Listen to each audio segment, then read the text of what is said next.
Now the third part of circulatory system, that is the blood. So blood is red color fluid material. It is a fluid connective tissue. The oxygenated blood is deep red color, salty in taste, and its pH is 7.4. म्हणजे त्याचा pH हा 7.4 असतो. So blood is composed of mainly two components. Blood हे दोन component बनले असतात. एक म्हणजे प्लाझ्मा आणि दुसरं असे ब्लड सेल. आपण आता बघूया प्लाझ्मा. प्लाझ्मा कसा असतो? प्लाझ्मा हा ब्लडमध्ये असतो. तो प्लाझ्मा हा पेल येलो कलरचा असतो. हा क्लिअर असतो आणि स्लाइटली अल्कलाईन, म्हणजे बेसिक इन नेचर असतो. त्याच्यामध्ये 92% वॉटर असतं. प्लाझ्मामध्ये किती वॉटर असतं? 92% वॉटर असतं. लक्षात आलं? नंतर 6 to 8% प्रोटीन्स असतात आणि 1 to 2% इनऑर्गॅनिक सॉल्ट असतात. प्लाझ्मा हा पेल येलो कलरचा असतो, अल्कलाईन असतो. फ्लूइड 90 to 90% काय असतं? त्याच्यामध्ये वॉटर असतं. 6 to 8% प्रोटीन्स असतात आणि 1 to 2% इनऑर्गॅनिक सॉल्ट असतात अँड अदर कॉम्पोनंट्स. नंतर दुसरा असतो अल्बुमिन. येस, प्लाझ्मामध्ये दुसरा असतो अल्बुमिन. अल्बुमिन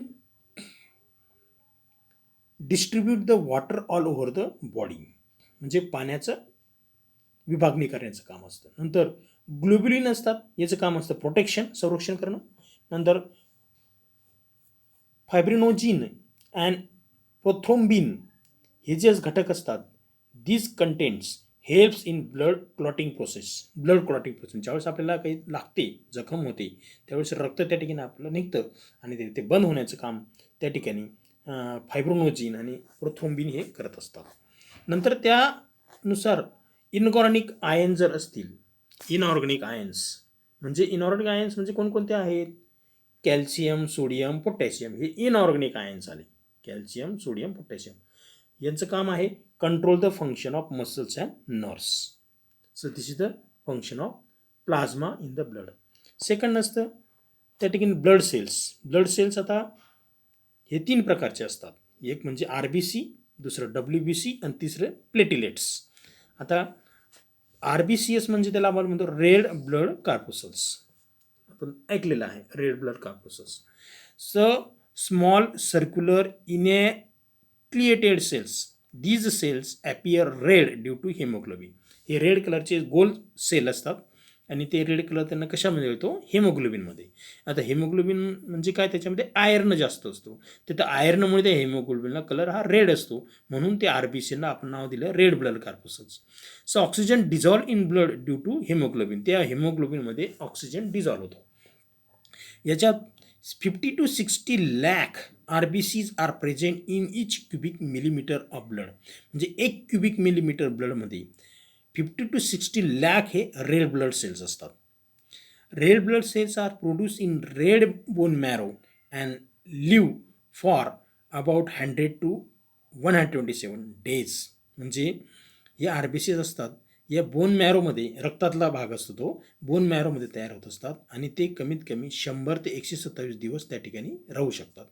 सेकंड आहे WBC, white blood cells. These are large, हे मोठे असतात.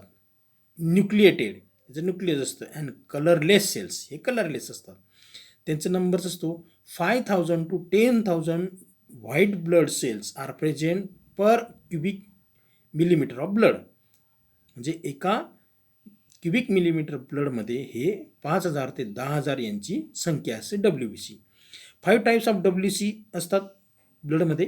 त्याच्यामध्ये हे basophils, eosinophils, neutrophils, monocytes and lymphocytes. WBC are produce in red bone marrow. WBC red bone मॅरोमध्ये तयार होतात. WBC acts as soldiers in our body. म्हणजे WBCला आपल्याला हे सोल्जर्स आहे आपल्या बॉडीमध्ये, रक्तामधले ते एक सोल्जर्स आहेत. जसं बॉर्डरवर सोल्जर्स असतात, सैनिक. येस, त्याचं फंक्शन काय आहे? These cells attack the pathogens. Pathogen म्हणजे काय? असे बॅक्टेरिया की जे आजार पसरवतात, त्या पॅथोजनवर अटॅक करायचं काम यांचं काम असतं WBCचं. म्हणजे ते सोल्जर झाले. म्हणजे शरीरामध्ये बाहेरून येणारे जे व्हायरसेस किंवा जे काही बॅक्टेरिया असतात त्यांच्यावर अटॅक करण्याचं काम हे WBC करत असतात. So these cells attack the pathogen entering our body. They protect us from microbial disease म्हणजे मायक्रोऑर्गॅनिझम होणारे जे डिसीज असतील ते कंट्रोल करण्यासाठी WBC फार महत्त्वाचे आहेत. नंतर तिसरा जो आहे platelets. These are extremely small and disc shape, हे एकदम छोटे असतात आणि डिस आकारासाठी असतात.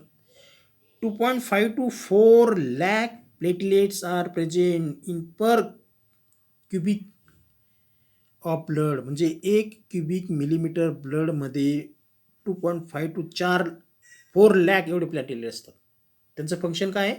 Participate in blood clotting process. Blood clotting प्रोसेसमध्ये त्यांचा भाग घेणं असतात. म्हणजे बघा, ब्लड सेल्समध्ये RBC किती असतात? 50 to 60 lakhs. नंतर व्हाईट ब्लड सेल्स किती असतात? 5,000 to 10,000. नंतर प्लेटेलेट्स किती असतात? 2.5 to 4 lakhs. So these are the components of blood. There are two components of blood, plasma and blood cells. प्लाझ्मामध्ये आपण पाहिलं की येलो कलरचे क्लिअर डॉट असतात, नंतर अल्बुमिन असतो, ग्लोब्युलिन असतो, फायब्रोनोजिन असतो. त्याच्यानंतर ब्लड सेल्समध्ये 3 प्रकारचे कंपाऊंड असतात, RBC, WBC and platelets. Now next will see about the function of the blood. What are the different functions of the blood? पहिलं, ट्रान्सपोर्ट ऑफ गॅसेस. गॅसेसचं ट्रान्सपोर्टेशन करणं. Yes, the first function that is a transport of gases. So oxygen is carried via blood from lungs to cells in various parts of body and carbon dioxide from tissue to lungs. म्हणजे शरीरामध्ये oxygen वेगवेगळ्या ऑर्गनला पोहोचायचं काम blood मार्फत होतं आणि वेगवेगळ्या सेल्सकडून जो वेस्ट प्रॉडक्ट आहे किंवा कार्बन डायऑक्साईड आहे त्याला हार्टपर्यंत आणून शरीराच्या बाहेर फेकण्याचं काम हे ब्लडचं असतं. त्याच्यानंतर ट्रान्सपोर्ट ऑफ न्यूट्रियंट्स, जे आपण न्यूट्रियंट्स असतात, आपण जे खातो पदार्थ, ते न्यूट्रियंट्स ट्रान्सपोर्टेशन करायचं काम असतं. सिम्पल न्यूट्रियंट्स लाईक कोणते असतात? Glucose, amino acids, fatty acids, yes, are taken up by blood from wall of alimentary canal and transported up to each cell in the body. Third function आहे transport of waste material. म्हणजे शरीरामध्ये सेलमध्ये जे काही waste product असतं ते या व्हेन्स घेऊन येतात आणि ते शरीराच्या बाहेर फेकायचं काम. नायट्रोजिनस वेस्ट लाईक अमोनिया असेल, युरिया असेल, देन क्रिटिनाइन असेल, they are release by tissue in to blood which carry those of kidney for excretion. म्हणजे किडनीपर्यंत आणण्याचं काम. नंतर protection, antibodies are produce in the blood. आता आपण पाहिलं की WBC, yes, antibodies are produce in the blood and they protect the body from microorganisms and other harmful particles. म्हणजे आजारांपासून प्रोटेक्शन करण्याचं कामसुद्धा हे ब्लडचं आहे. Then fifth function transport of enzymes and hormones. वेगवेगळे जे एन्झाईम्स असतात ते ट्रान्सपोर्ट किंवा हार्मोन्स ट्रान्सपोर्ट, तयार होणारे हार्मोन्स त्याचं ट्रान्सपोर्टेशन करायचं काम हे ब्लडचं असतं. Blood transport the enzymes and hormones from the site of their production to the site of their action. Then thermoregulation, temperature बॉडीचं मेंटेन होतं 37 डिग्री सेल्सिअसला, ते मेंटेन करायचं काम हे ब्लडचं आहे. Body temperature is maintain constant at 37 degree celsius by vasodilation and vasoconstriction. आता vasodilation म्हणजे या ठिकाणी आपण या 2 प्रोसेस आहेत. यामध्ये आपण काय करतो, ज्यावेळेस उन्हाळ्याचे दिवस असतील त्यावेळेस आपण काय करतो, पाणी जास्त पितो, आणि हिवाळ्याचे दिवस असतील त्यावेळेस पाणी कमी पितो पण अन्न जास्त खातो. म्हणजे उन्हाळ्यामध्ये वातावरणाचं टेम्परेचर जास्त असतं त्यावेळेस आपण पाणी हे कमी पितो, पण पाणी जास्त पितो पण जेवण कमी करतो. परंतु हिवाळ्यामध्ये त्या ठिकाणी टेम्परेचर कमी असतं म्हणजे आपल्या शरीराचंही टेम्परेचर त्याबरोबर कमी होतं. मग तिथे वाढवण्यासाठी आपण काय करतो, पाणी कमी पितो किंवा थंड पाणी कमी पितो आणि त्या ठिकाणी जेवण जास्त करतो, म्हणजे हीट तयार होते. या प्रोसेसने काय होतात, त्या ठिकाणी बॉडीचं टेम्परेचर मेंटेन केलं जातं. नंतर maintaining the balance of minerals, आपल्या शरीरामध्ये जे बॅलन्स न्यूट्रियन्स असतात, सोडियम, पोटॅशियम, कॅल्शियम यांचं बॅलन्सिंग मेंटेन करायचं काम हे ब्लडचं असतं. ही bleeding occurs at the injury, ज्यावेळेस एखादी जखम होती त्यावेळी रक्त बाहेर निघतं किंवा रक्त सांडलं जातं. The platelets and proteins called fibrinogen of the blood forms a clot and seal the injury. आणि मग त्या ठिकाणी आपण काय करतो, रक्त थांबवण्यासाठी आपण त्या ठिकाणी दाबून धरतो किंवा त्या ठिकाणी बँडेज लावतो आणि ते ब्लड थांबण्यासाठी या ठिकाणी हे जे घटक आहेत फायब्रोनोजिन, येस, आणि प्रोटीन्स या ठिकाणी ते रक्त थांबवायचं काम करत असतात. So these are the functions. So which are the functions of the blood?